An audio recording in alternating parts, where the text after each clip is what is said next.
Welcome to Inside the Firm, a podcast dedicated to small business owners and hosted by entrepreneurs, Alex Gore and Lance Cayko. Each week, they take you on their journey of how to start, run, and grow a business by bringing you inside their architecture and real estate development firm. Get a behind-the-scenes tour of how these business leaders manage their clients and foster company culture while creating new and innovative projects. And now your hosts, Alex Gore and Lance Cayko. All right, here we are back again. There's been a lot of development on our development. Pun intended! Whoop, whoop, whoop. So basically last time we talked, we basically went over how we went up to the Planning and Zoning Commission and how they loved it, right? Well, what happened in between there is actually a lot. So the day before Planning and Zoning Commission, there was a city council meeting. And I was there to talk about open space, but we heard them talk about this new inclusionary housing program and ordinance that they're discussing. And then we heard retroactive. And then we freaked out because of that. And First, Al freaked out. Yep. Then he was disappointed that I wasn't freaking out. Then I eventually freaked out. Yep. So that was Tuesday when I heard about it, but Wednesday I was just focused on planning and zoning meeting. So then Thursday I start running around to people at the planning department and people at the city and assistant city managers and stuff like that. And the first kind of talk I hear from each one at each one of those different departments is like, oh yeah, I don't think it'll affect you. And then I go, okay, can you double check? Then I hear from each one of them, oh yeah, it does seem like they want this to be retroactive. So then it's like, holy cow, how can we go through and reapply this mandate to our project, which is razor thin margin. Every time we get a new bid or something, it's like, oh, that broke the budget. So we keep having to hammer things down. So we had to go to the city council and explain. And so this was just a couple days ago. We had to go explain our project, why it shouldn't affect us.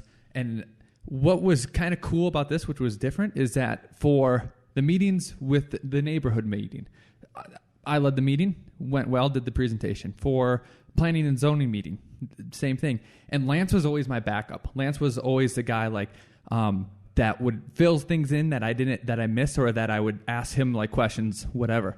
Now the roles were reversed for this one. That's what I thought was cool. So Lance went up first, and Lance was the lead. And it's supposed to be 5 minutes of talk and then maybe a little bit of Q&A. And Lance went for like 20, 25, 30 minutes, did the whole back and forth. And then I was the reverse role. I came in for cleanup. So it was kind of nice. Yeah. It worked out well. The other thing I would add is this, I would say, so what we're going to do today is I've cut a lot of the audio from my speech and Alex's speech. So we're gonna give you guys an inside peek of what happened at that meeting, and kind of give you our take. And then there's also interactions you're going to hear from the mayor pro tem, other city council members.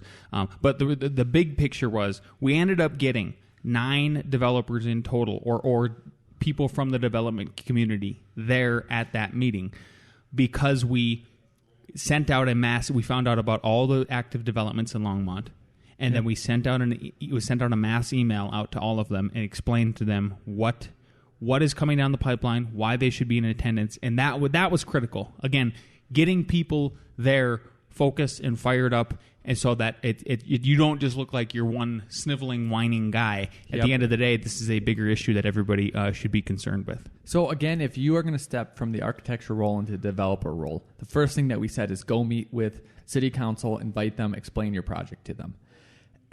What's great about that is that is paying dividends in the end. So now when we came up, again, they're like, oh yeah, I remember discussing your project from before the ordinance even was in consideration. So our next piece of advice is that city council has meeting minutes, and a lot of them recorded. So if you're thinking about it, look over the minutes and see what's on the agenda. It's every other week, right? So see what's on the agenda. And then if there's something that pertains to housing or something like that, either you go or you watch and see what they're saying. Because what's crazy is that you think, oh, we met with them and then we started our thing, so we should just be going through these rules and be fine. But there's some issue with retroactive, and there's legal issues with it too. The other thing I would encourage people to do, and I started doing this, is you can avoid politics if you become a developer. I'm totally convinced of that, and I mean local politics. You don't have to take a left or a right stance. I just mean there are politics involved with building in a city, right? You're intertwined in the whole thing. At the end of the day, for ours, and for example, like you have to get the city council and the mayor and everybody has to sign off on your plat. So like you're not stopping, getting involved in that way. So what I would do is I would also start watching the planning and zoning commission meetings, because those meetings, and I would watch them ahead of time, just in case you ever have to go up against it, not up against, but go to make your case for your development, because it will help you understand how the meetings work, what to say, what not to say, and understand how they react and like what kind of questions they should ask for. So with that, I think we'll get first snippet. Yeah, I think we'll get into Mr. Lance Cayko. I'm here as a developer, a local developer, which I think is a rarity. We have a lot of people coming into town, right? And I'm also not what you might consider to be the stereotypical real estate developer. I grew up poor. I've had to claw my way to this position today. I had to earn every single scholarship to go to school. I had to work my butt off every single day. My wife can attest to that. She's never seen a harder worker in her life. I'm a Native American. I'm not white.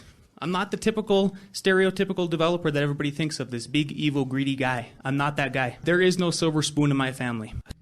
So what did you think of the leadoff? So it's funny because I think you need to tell people that you're a regular person. I think they see developers, and I know that they see developers as just rich people that are just getting as much money as possible. And obviously, some of them are. Some of them are great people, and there's the whole gamut.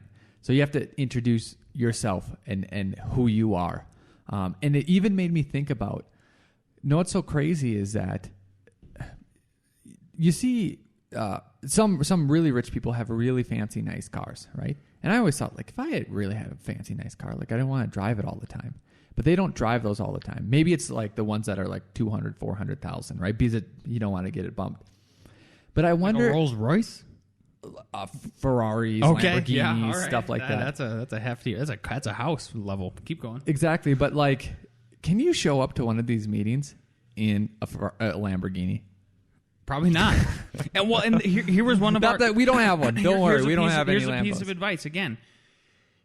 I would attend a few of these meetings just as a casual observer before you ever have to go up and speak, so you understand how typical people, how the general crowd dresses, so you come off in the right way. I was in a suit, but I didn't have a tie on, so I dressed down a little bit. I was in a business, nice shirt and business slacks. But even then, we felt a little bit overdressed. So just know what you have to understand what you're going into and how to present yourself. People fear what they don't know. And I think a lot of them don't know developers and that they could be mom and pop shops like us. And here's another thing to notice too. You'll notice when people speak, and we've even gotten this advice. Some people come almost every time and they ramble about 10 issues, or they have a new issue every time. So let's say if you don't have a dog in the fight, like doing developments, I think all of you have a particular profession. So even if it's not architecture, my advice would think about limiting it to what affects you personally, right? And professionally. Because let's say you're rambling and you come up and every 2 weeks or every month you have another cause.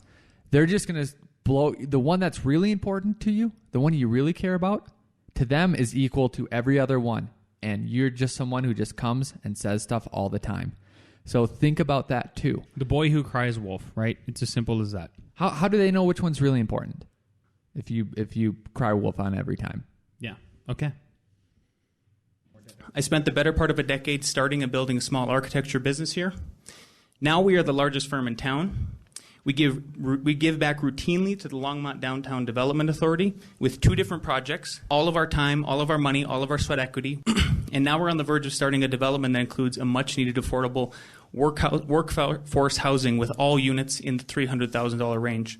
So all of those units that you guys see right now are in the $300,000 range. We are in a tough position for that piece of land that we are developing. So the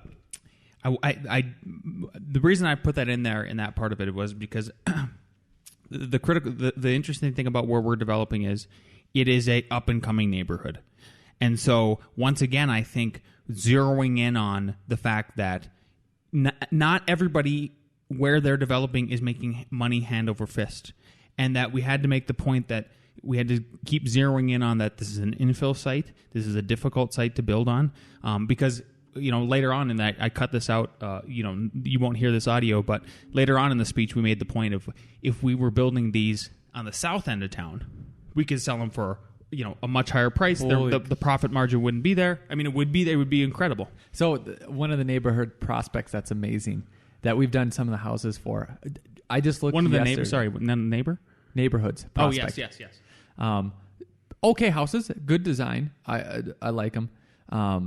You've probably seen these, like the Cube. Remember the Cube? We've drawn by and look at them. $1 million. Yeah. We're not there. You heard it. $300,000 range. Yep. That's where we're at. And there, which for here, that is right at the workforce level housing. And people that are in different parts of the country, just be aware. Like me coming from Minnesota and Lance from North Dakota. That's you're like, oh, that's double a regular house. We're not in Minnesota. Yeah, the house I grew up in right now is worth $100,000. Yep, exactly. So if you're in California, and it sits on an acre. Yeah, if you're in Palo Alto, you're probably like, what? I can't even buy a shed for that. So just know that in our area, that is entry level. Yep. Okay, let's continue. At the June 26th City Council meeting, Mayor Pro Tem Polly Christensen moved to untable inclusionary zoning from discussion and later stated, I really don't want this to be delayed anymore. I want us to have an ordinance and vote on the ordinance and pass it. We can always amend things later, but I implore you to just move it forward without additional meetings and data and reports and updates. We can do that later. Councilman Waters then went on to say, well, my recommendation is that if we can't do it tomorrow, then the earliest possible date. Okay. Know what I thought about that? Well, I want to ask you what you not only thought about that, but you said you were watching the faces in the crowd. That's also interesting about having people there to see how they're reacting, especially if you have people on deck like you going up to speak. Right. Well, the faces in the crowd came towards a later segment. So are you going to ping up anyone else talking, or is it just me and you, which is fine? Mayor Pro Tem and I have a discussion coming up. Oh, okay.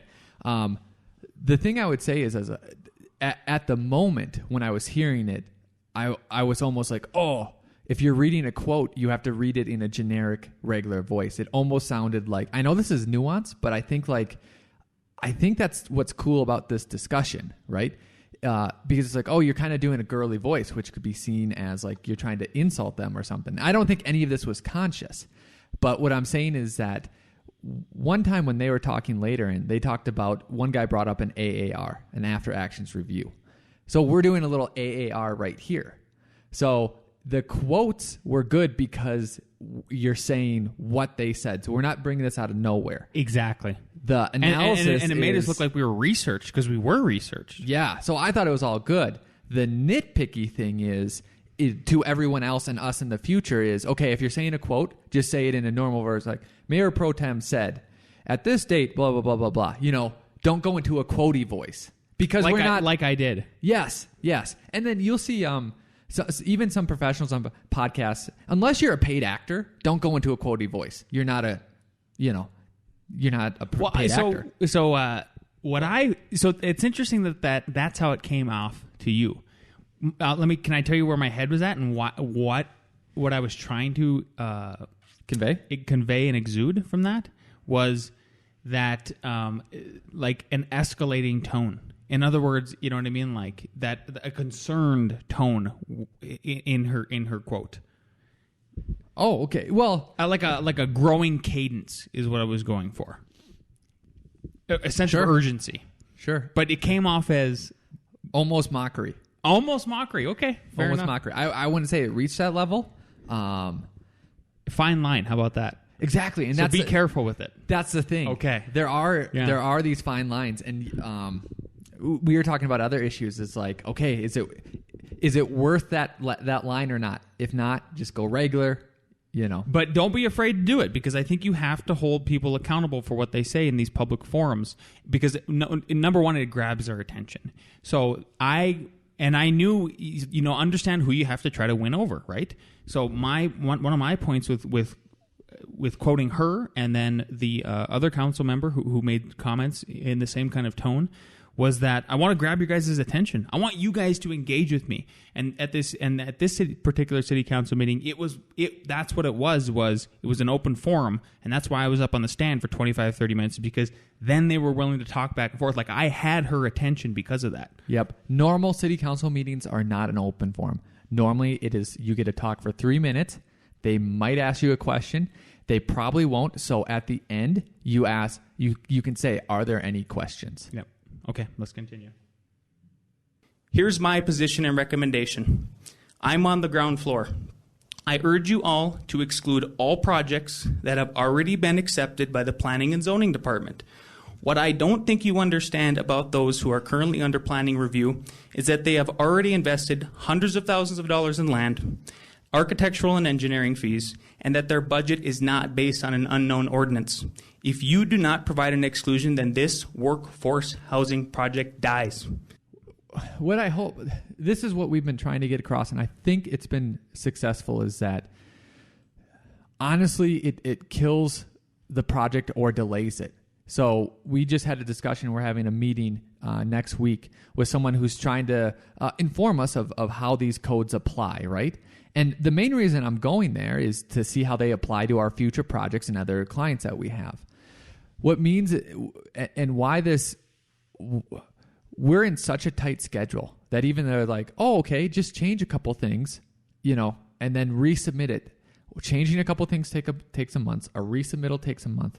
We don't have 2 months, and that's on like the fast track side to change anything. Like, for example, affordable housing. Does it come with sky decks with pergolas? No.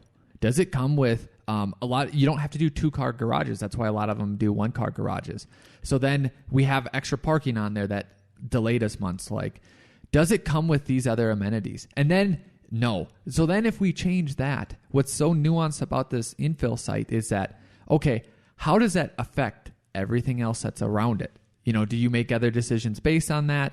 And then spreading off the costs. What's been driving, I have not been sleeping well ever since this has happened. Even last night, I almost got to bed at like 9:40, and then I woke up and started thinking about it again. I had to get water at like 11. I'm like, oh, gee. I woke up at 1. So I don't know. I think we're getting it across effectively, but we have to keep on it. I hope they understand that. Like, my head just goes into domino modes, and I don't know if I can explain it well, but like, there's so many dominoes, guys. Like, are you seeing these dominoes, or are you just deciding to simplify it for yourself and not see the dominoes? Yeah, let's continue. 3 weeks ago, we received unanimous approval from the Planning and Zoning Commission with very warm receptions. Here's one from Commissioner Schernick. I think it's a really well thought out plan. This is the kind of thing that I would like to see more of in town. It's good architecture, it's good planning, it's good urban use, it's good infill, it's neighborly. They've worked with everyone around them. In fact, they're going to completely redo the drainage and to alleviate drainage problems for the entire neighborhood. I also appreciate that they're local and that they're going to use local contractors and that it's condos, which we don't have enough of. I am here to help build workforce housing in Longmont, but I cannot do this if this ordinance is retroactively applied. Please don't do that.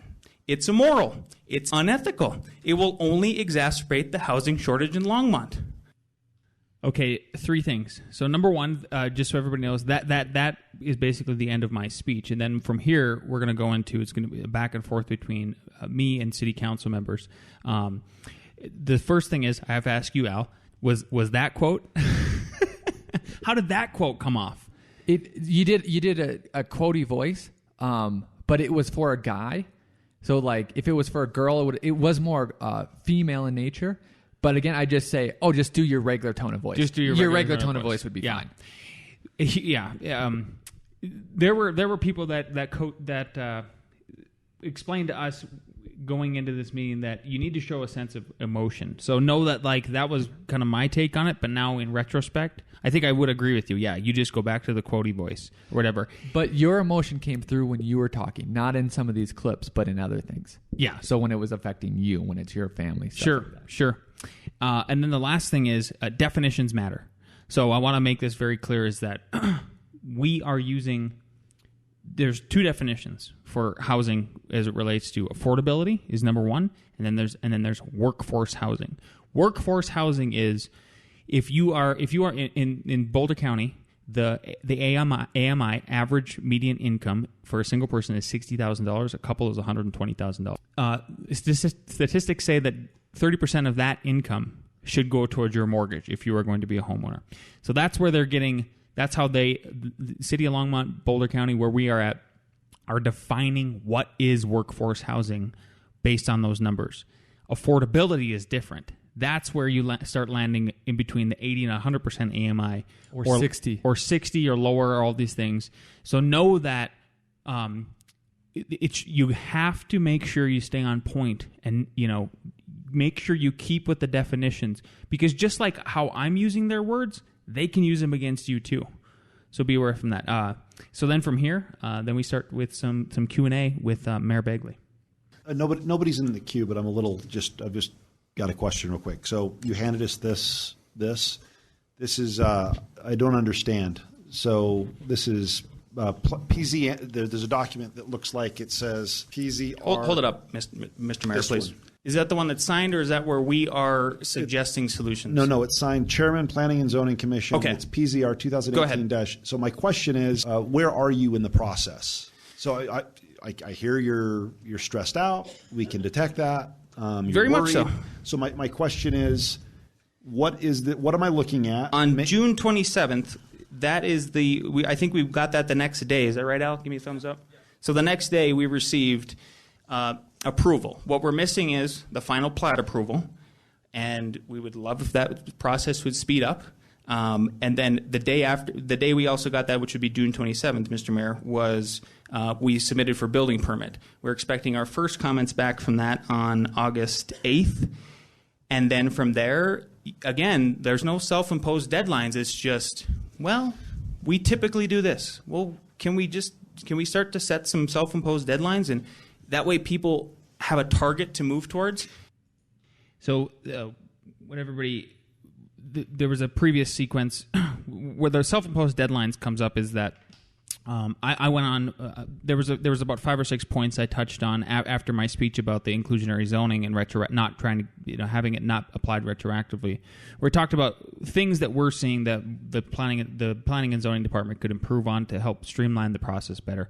We talked about, you've heard it before in this podcast. We talked about fonts, title blocks, all kinds of stuff, returning phone calls within 24 hours. But then one of the points was setting deadlines for themselves. So if we set, trying to recreate the free market, and making them, be more efficient in that way. Yep. And this is where I wish that we could almost tag team it. You know what I mean? Or like tag in. Because we did explain later. I think you explained and I also explained. It's basically we've planned out everything. We've designed everything. Everything's ready to go. And planning and zoning said this is a great concept, and they approved it. So there's only nitpicky stuff left. Yeah, and so I think I say that in my speech. That piece of paper that Mayor Begley was talking about is the approval that is signed by the Planning and Zoning Board. That gives us the approval, and that's the issue. Again, it comes down to definitions. Understand your argument. So the red flag for us in seeing in the previous city council meeting that threw us for a big red flag was they said this will be subject to projects can be this will be retroactively applied and to projects that don't have final approval. What does that mean? They don't say permit. The fact that they are just not defining it is the major issue here. Yep. Because even this week we got from the city like, oh yeah, you didn't have final approval in January, so it applies. Like that can't be the law. And even like the mayor and city council This said... is after. We get an email after that meeting. This meeting and the speeches that you're hearing right now. Yep, saying, back in January, you weren't finally approved, so it applies. And I think everyone kind of agrees, like, yeah, you can't do that. So our suggestion to them is, what is most typical is that once you pass it, everything that comes in new applies, right? Who knows if they'll do that? That's like the easiest, everything, that causes no trouble. I'm sure they won't say something like that. So our goal is, okay, if you don't say something like that, you have to have exceptions. And one exception is if you had planning and zoning approval before this ordinance passed, then you're good. Is this good? So that's what we got to keep on them. I guess what I'm asking, I'm going back to your first issue, which is, I guess the question is just understanding the process. If someone has, what would the scenario be like with the retroactive date? What would it look? Is Eugene here, so my question is, if somebody comes in and they received, it looks like it's the final approval for planning and zoning, but there's additional comments all remaining, so it's contingent upon all remaining staff requested changes to the plans are made. Where are they at in the process? Are they in the clear? Are they not in the clear? What? Mayor and Council, Eugene May, City Attorney, we are drafting the ordinance as we speak, and we are making those decisions now. Okay. I think it would be unfair to try to preview those until the first reading of the ordinance is released for public comment. Okay. All right. Fair enough. So I guess the answer is we don't know. I understand that, and that's the main reason I'm here tonight is to try to help you guys understand that you will kill a workforce housing project if you retroactively apply it for something that we haven't been planning for. We already talked about this, but about what I just said. What do you think about the idea that it would be unfair to preview that? I think this is a major issue that I have with the way ordinances are passed at the local level. Have you thought about this? In that, so the first time I get to even read this or hear about this ordinance is live, in person, at the city council meeting. Then I can comment on it afterwards if I have signed up before the reading to comment, rather than, okay, here's what's on the agenda for next meeting. So the way it works in our city is in the Friday before the meeting, there's an agenda. It gets published online. You can see the agenda. You can prepare for the agenda. Why can't the draft be published at the same time? So over the weekend, you also have time to prepare for it and have a speech in hand ready to go. Doesn't that make, where is the transparency here? Isn't that an issue? That's an issue. And then here's the other issue that is so crazy, because I don't know the legalese of it, but one part of city council and planning staff is understanding that, it applies to all these projects. And then the lawyer comes up and says, we don't know if it applies to your project. So you're halfway through, you're 75%, 90%, 80%, whatever. We don't know if you have to plan for it or you do have to plan for it. The lawyer says, we don't know. You know what I mean? I know. Yeah. So how can you plan for that? You can't plan for that. You can't. I understand the need for affordable housing in Longmont. I get it. It's very expensive to live here. People want to be here.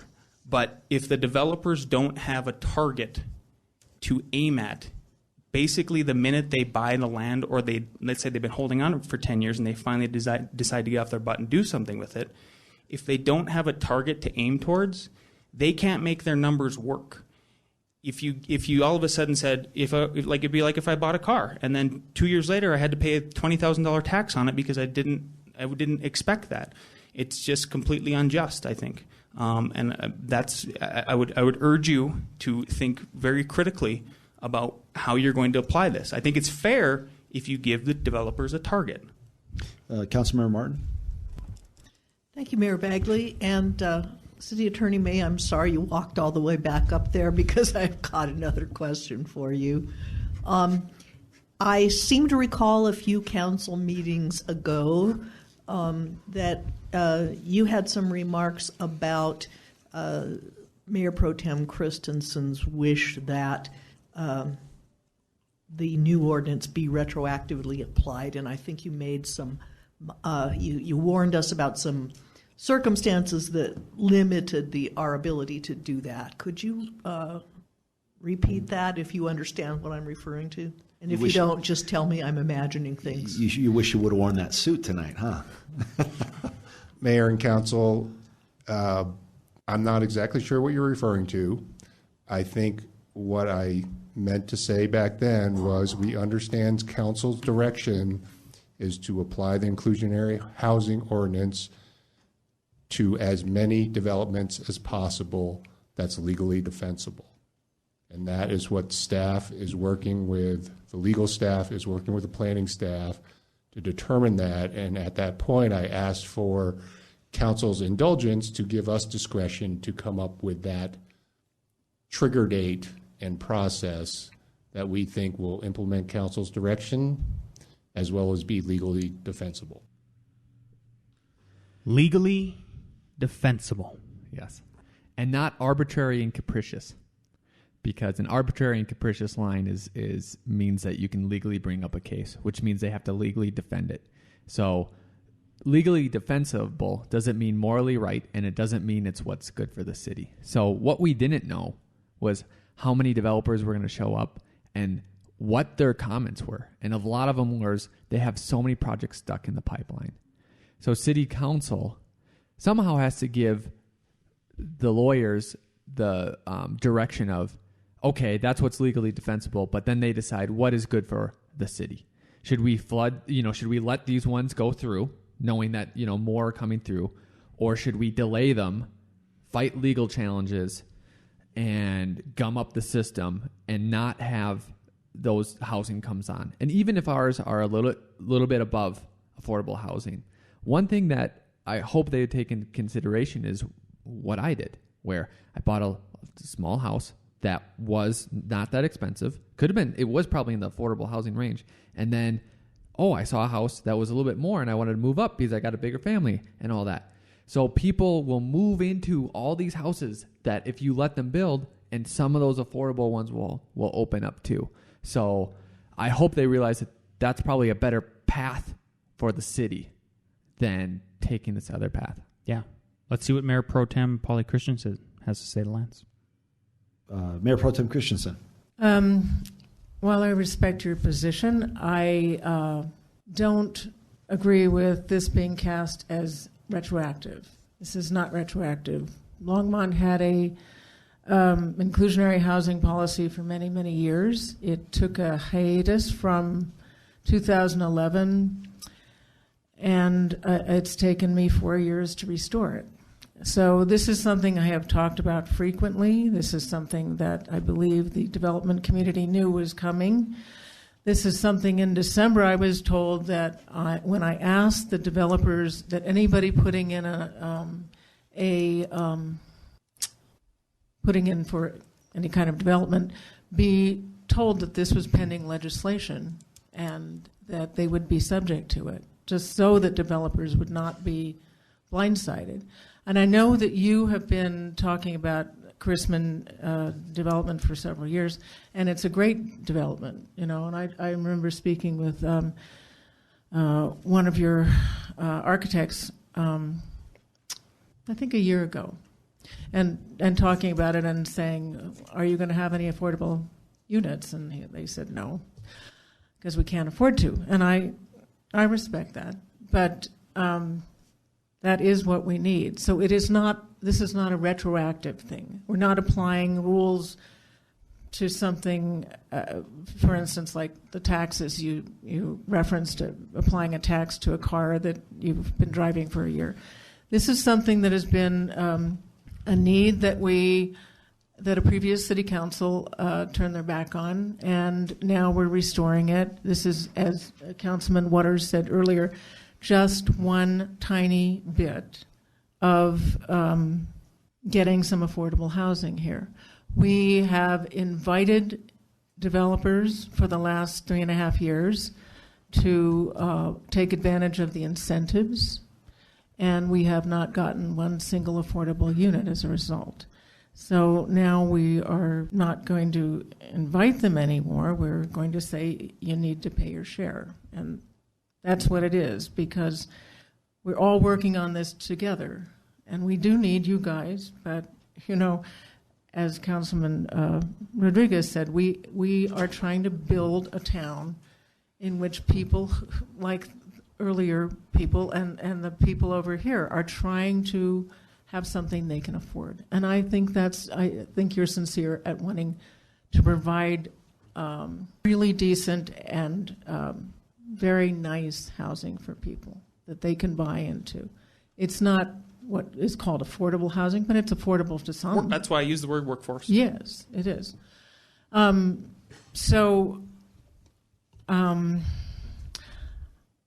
I'm sorry that you think this is retroactive, but it really isn't retroactive. I actually don't think it's retroactive. Okay, what I'm asking thank for you. is that it's not applied retroactively. And there's one big point I'd like to bring up. And Yes. there was a slide that was brought up on the June 26th City Council meeting, and that slide had 3 different options for you guys to decide on. You can apply this inclusionary ordinance to developments of 10 units or above, or 5 units or above, or single-family homes. You could do it to everybody.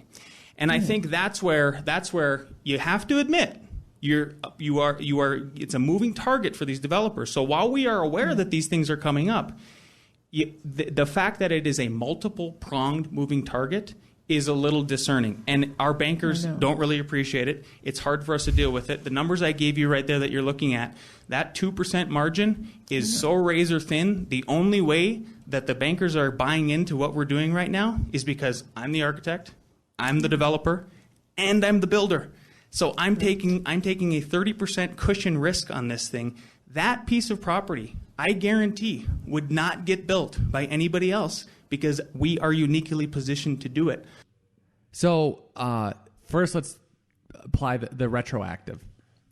And when I get her emotion and what she wants, right? I get that she's housing. frustrated. Yeah. I get it, and Makes that's sense. literally why I quoted her the way I did. Because I was like, I get the urgency in your voice. I can hear it. And I remember you asking me, is like, okay, how do we apply this to the next project? And we can, and we will. Yeah. So we will once we know everything. But when she was explaining that it wasn't retroactive, I could see on other council members' faces that they were confused because they weren't buying it. So the analogy that someone else said was essentially, so there was prohibition, right? Right. Now, if they redid prohibition and then they said like, oh, You drank 32 beers last year? Yeah. Jail. Or let's say they only do, this is a crazy scenario, but they only say you can't drink vodka. And then now you're fined for drinking vodka in college. Well, I would be in a lot of trouble. So that's where it's like, that doesn't make sense because it doesn't make sense. So I do think, I don't know how many more you're going to play, but she did turn around on that point. I still, you go, I don't think it's retroactive. It is retroactive if you apply it retroactively. Yeah. No. So we're going to continue with my exchanges between Mayor Pro Tem and myself, and let you guys decide and see if you think there's a turning point where maybe Lance change a mind or two. I think that's kind of the point of this. So here we go. But don't any of these incentives help you at all? No, not when they ran numbers. Here's why they didn't work. Okay. Is because, and that's why I brought up that slide. Is because those incentives, in my opinion, based on all the numbers that we've ran, they should be applied to project developments that are 10 units or over because the scalability is there. You have to be able to scale out the problem. And so, if we were doing a 20-unit project, absolutely, we could take advantage of those things. We could offset some of the fees for water, sewer. It would be great. But these little infill sites are, number one, already very hard to develop on. You need to be an architectural and engineering expert, and I mean that. We are Longmont's only award-winning international architecture firm. We're the only one that's walked down the red carpet in New York City and then came back here and then put you guys on HGTV with our tiny house stuff. So we're not the enemies, and that's why I'm saying I'm trying to say that it's, at the end of the day, it's a scalability issue, and you got to give a decent target for people to aim at. That's it. How many units are in your... 9. Oh, okay. And actually, it's only 8 because we want to put our headquarters there. If you look at one of the drawings where it looks really funky, that's our cool office building, and we want to start building more tiny houses so we can get Longmont back on TV. Yeah, appreciate hearing from you. I think it is very, very difficult when you have when you have a very small development like that. There might be room to reconsider that, I think. Thank you. That's reconsidering it, and I hope they don't just reconsidering the 10-unit rule or anything like that. But I think a big also portion of this is if we knew ahead of time, we could plan for it. We could change things. We could address things. Everything that there's so many options that we could have done things differently. Yeah, and as boastful as that was, my little points about us, it's the truth. And what I was trying to get across to them is, you guys have very talented people in this town that can help you solve your problems. We can do it. We can do really good architecture at affordable and provide affordable units for you guys. So it's going to be a good partnership, but we got to have a target. Okay, so this is the next thing is the last one. I want to leave it on a positive note on my speech. Is we have Councilwoman Bonnie Finley who kind of compliments us for what we're trying to bring to the table. Now, Councilmember Finley. Thank you, Mayor Coombs. No. Mayor Bagley. Yes, thank you. I love Dennis. I miss Dennis. I was thinking Bonnie. about Dennis because I miss for him. a whole other reason. Yes. Anyway, Lance, I want to thank you for being here. This is an awesome infill project, and I hope you get to build it. I had a question. What date? Can you tell me what date you began the process with the city? Now I'm live again. We formally started the process. We were formally accepted in September 14th, 2017 into the Planning and Zoning Department. But I would preface that, I should have prefaced that with we had several pre-application meetings. So you could maybe say 2 or 3 months before that. And in total, since we purchased the piece of property, 18 months. Okay, so you started the process September of 2017. Yes. I think we need to look at, in this, I hope everyone, all my fellow council members will look at how long it takes to get through the process and when people start and when we should apply this inclusionary zoning and the number of units. I hope that we'll look at that. Also, the fact that you're building workforce housing, these are the kinds of housing units that our police and fire and our teachers can afford to live in. This is what we want. So you should get credit for that, and I hope that this ordinance will take that into consideration as well. So thank you for coming, and thank you for this project. Thank me, Al. Thank you. Tell me. Swoops in at the end. That gives me more hope because, again, there's so many moving things. But again, they could just make one rule like, hey, if you started this before this even talked about, of course it doesn't apply. And I just hope this stuff gets remembered. There's so much on their plate for city council, that the amount of issues that they're dealing with, what's going on. We have a very active population here in Longmont politically. Boulder County is very highly educated, so people are always out, petitioning and doing things. Yeah, they have their plates full. I'm wondering if it would behoove us. I can't even get an email to the lawyer, and probably wouldn't do anything. But we can drop off stuff. I don't know who. We've been reassured that hey, keep continuing along, stuff like that. It just. And I agree that a lot of the council members, they're very serious in their words of let's look at, if you started this 2 years ago, we can't apply this. Is that going to come through in the end? We got to keep watching. Yep, we got to keep watching. Yeah, and with that, we will next move on to Al Gore's glorious 5-minute speech here. No PowerPoint. It's really good. It's really good. I did cut out all the dumb stuff that he said. Just kidding. He didn't say any dumb stuff. He made some jokes. I trimmed it so it's nice. It's you good. left the jokes in, right? I did leave some jokes in. Absolutely. Good. Yep. So here we go. We'll hear from Mr. Al Gore. He is not discussing climate change, And then after that, we will take a 5-minute break. I'm Lance's business partner. Again, we want to build housing, and because the population is not getting smaller. So the more housing can help this. We started from scratch in Longmont, out of my dining room apartment during the recession. We worked at really good firms and got laid off because a third of architecture firms got laid off. The whole construction industry was terrible. So we saved up slowly, worked hard, and finally purchased land in 2017 before the discussion of this. And to Mayor Pro Tem's point, we were never made aware. And honestly, if we were made aware, and if we would plan for that. And that's what we're asking for, is if there's something we can plan for, we'll do it. On July 27th, like Lance said, we received our planning and zoning conditional improvements. The only conditions were a drainage issue, which we figured out with staff, went directly to them a month before that meeting. So talked to the engineers. We had to verify that our lighting would work, which it does, and then a typo on the landscape page. So the difference between planning and zoning and the building construction process when you go in for getting your building is that normally at this stage right now, where we're at with planning and zoning, is that we'd meet with the head guy, which we do have a head guy, and it works great. And so like in the building department, it would be Andy. And we'd say, hey, we met these 3 things. Is everything fine? He'd look at them and he'd say, good, you're good to go. Even though in the building department, you do have, this isn't planning and zoning. You have to do HVAC calculations. You have to do electrical, all that stuff. But there's one guy that can take charge and he can see that these are the real issues and they're focused on life safety and welfare.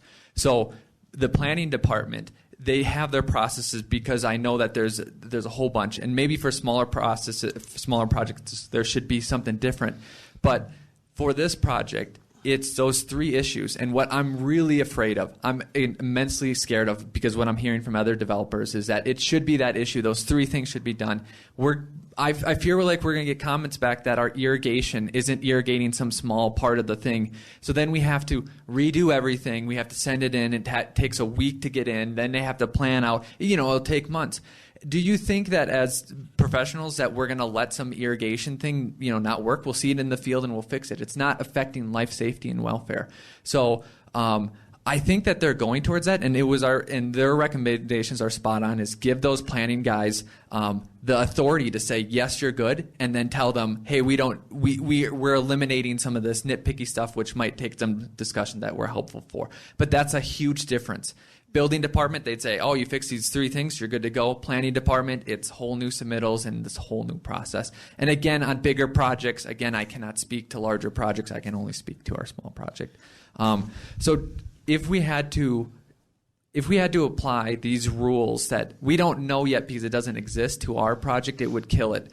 Because basically we'd have to spread those costs over. So sky decks would have to go out. We'd have to change the exterior facade. Windows would have to change. We might even get some density improvements. So then we'd have to change the footprint. Oh, if you touch the footprint of this, then we're going back through site plan review. It's going to be another year. It's going to be.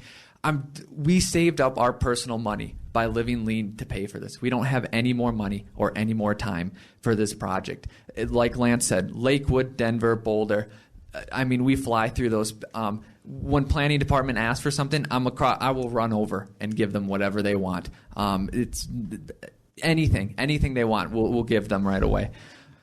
So we recommend following the precedents of Longmont, Lakewood, and other cities is to give a target, and then when you pass it, so that we can look at it and then we can apply it to our projects so that it doesn't kill. It looks like there's a backlog of projects. It looks like there's a lot of housing that wants to be built, that a lot of people want to be built, and that would help all the prices. And obviously there's little nuances that everyone has to come together and fix because I can't solve everything.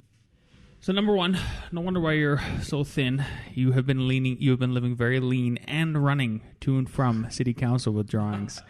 That explains it all, Al. Yep. So I have 2 critiques for this Al Gore character. What's that? And I wonder what you think about this. Yeah. Because I had a written out speech. Yeah.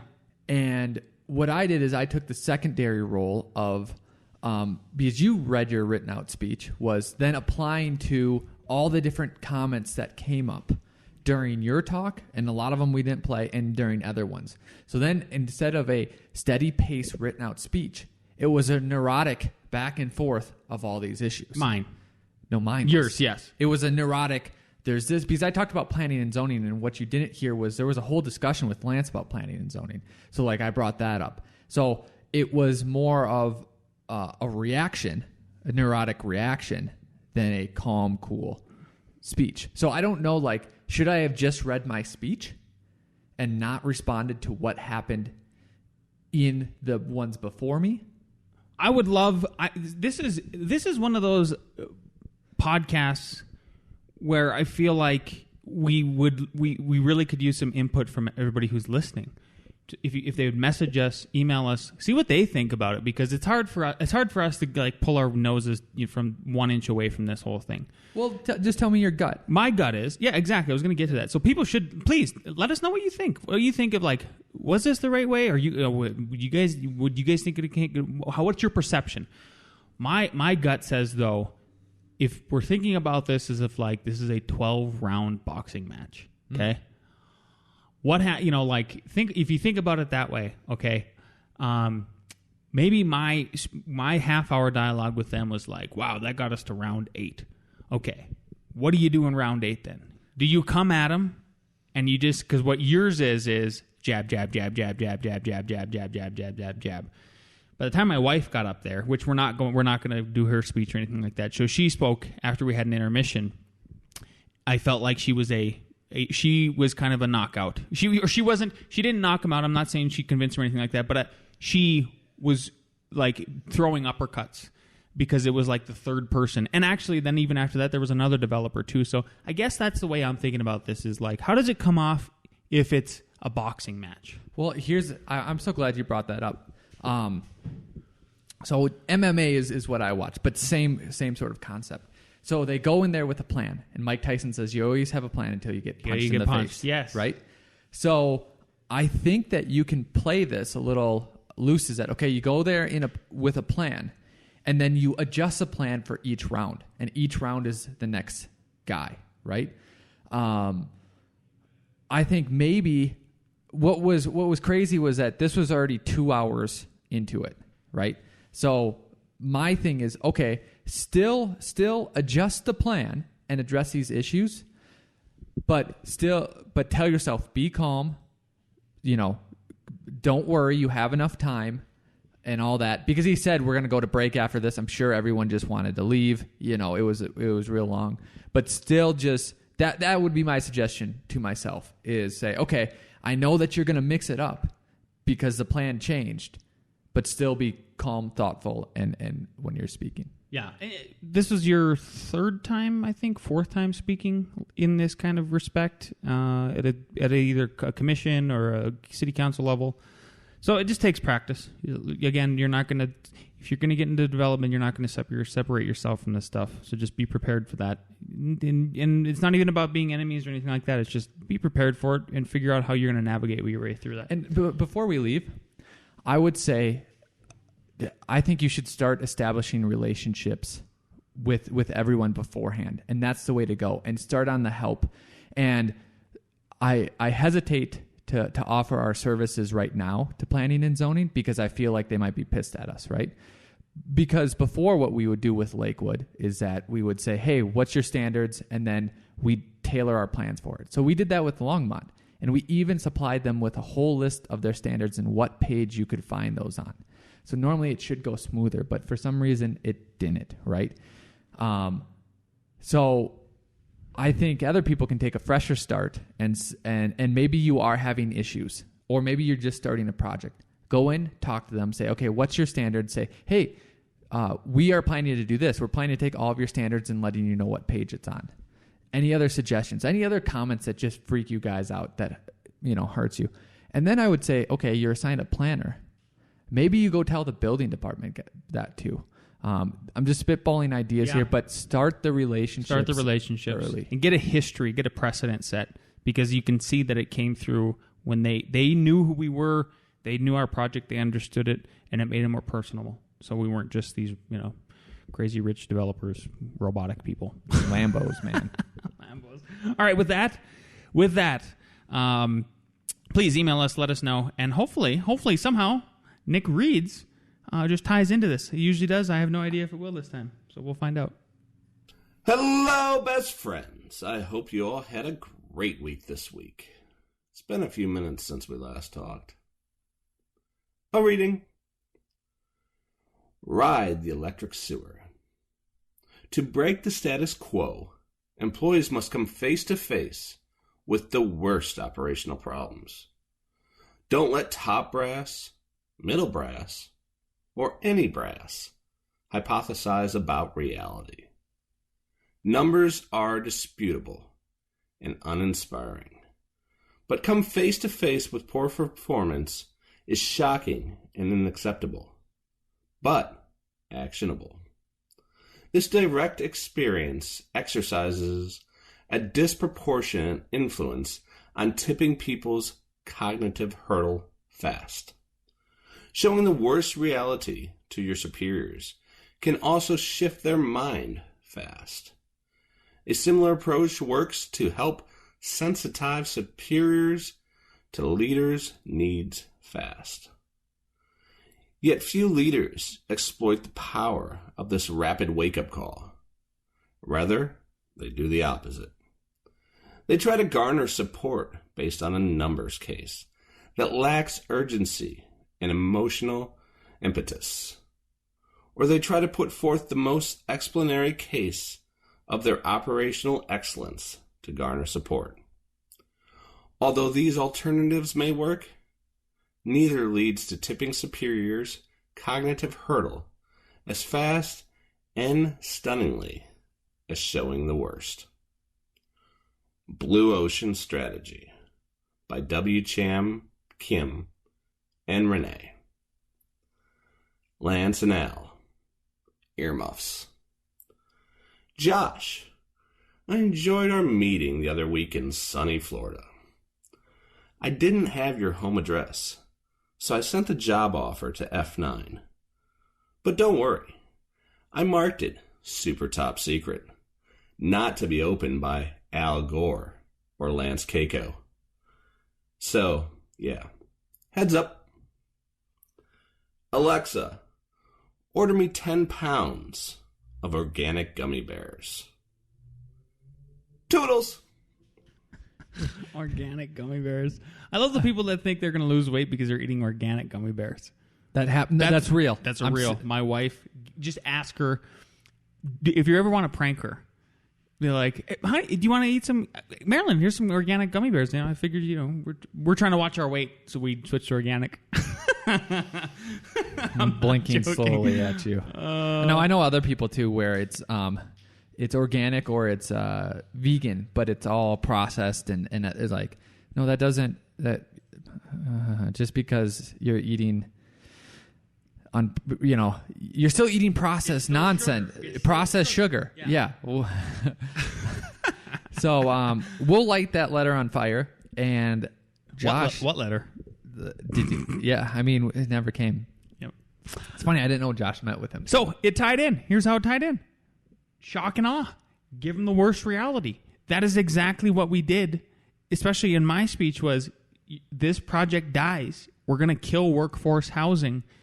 This is the reality of the situation. And they understood that. Our next thing is, when we talk, I think it's some sort of argument is, the worst case scenario is if this goes and applies projects that have been in the work for, over a year, is that all those get gummed up and some of them die. And then there's legal challenges. And then there's shortage of housing and prices go up. And then all of a sudden you create this gap of the middle class because you do high ends and low ends and just really hammer that in. And then say the best case scenario is that if you allow those projects to go through smoothly, and we're working on speeding up the planning process, then more projects come, and then they're applied to this. So now you get more housing, and then more projects with your affordable housing. You get affordable housing, and you get lower prices overall. Can we do that? And then the second part of how it tied in is emotion. So, the fact that we brought emotion into it, I think, is critical. I think we already talked about it, how it broke us down from not looking like robots or people who don't care and, all of these things, and that we're obviously here to help and help them with their goals as well, with workforce housing. So there you have it. Thanks a lot, Nick. I can't believe you met Josh. Who's taller? Who's shorter? Ooh. I bet you Nick is a couple inches shorter than Josh. That's what I'm thinking too. Josh is very short. Yeah. So that's why only a couple. All right, A.R.E. Jeopardy.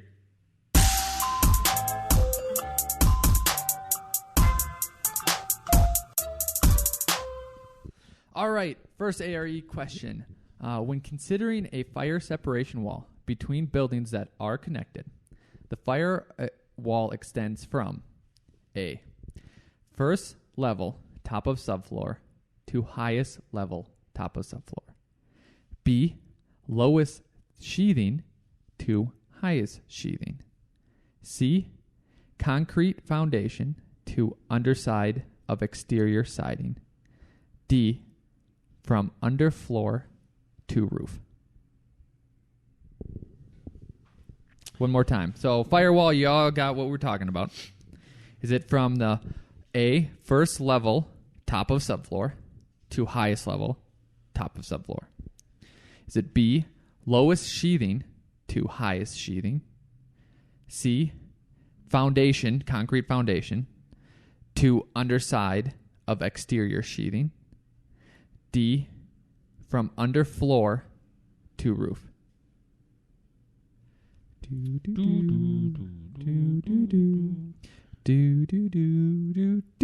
And guys, to give you a tips, normally there's one term that, like in all of those, there's one term where if you know that term generally applies, that's what they're going for. And I'll tell you it after we show answers. Are you guys ready? Ready? C, B, B. So it is C. So B was lowest sheathing to highest sheathing. Sheathing, it also extends horizontally too. So C was concrete foundation, which is basically a firewall, right? You could say ground too, right? To the underside of exterior sheathing.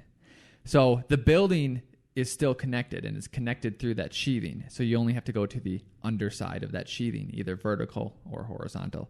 And this is what's crazy, which you guys know, like all of you know that and it's drawn that. It's just now applying that to the way questions are worded. Yeah, that is super hard too. Okay, 2. What is the standard rise and run for commercial stair? A, 7 3/4 rise to 10-inch run. B, 7-inch rise to 10-inch run. C, 7.5-inch rise to 11 7/8-inch run. D, 7-inch rise to 11-inch run. And we should give you a scratch paper. What a tough one. What a tough one. I know. We'll see. A scratch paper? What do you mean, who's scratch paper? Because you have scratch paper on the test. Oh, yeah. So, like, they could write notes. Sure. Whatever. Yeah. Okay, what do we got? What do we got? D, D, D, D. Yes! Correct. Did a lay up there. What's the standing so far? Oh, shit. I need... 2-1-1. Okay. 2-1-1. 2-1-1. Here we go. Number 3. What is the thermal conductivity of a material known as A, conductivity, B, K value, C, thermosis, C, conduction?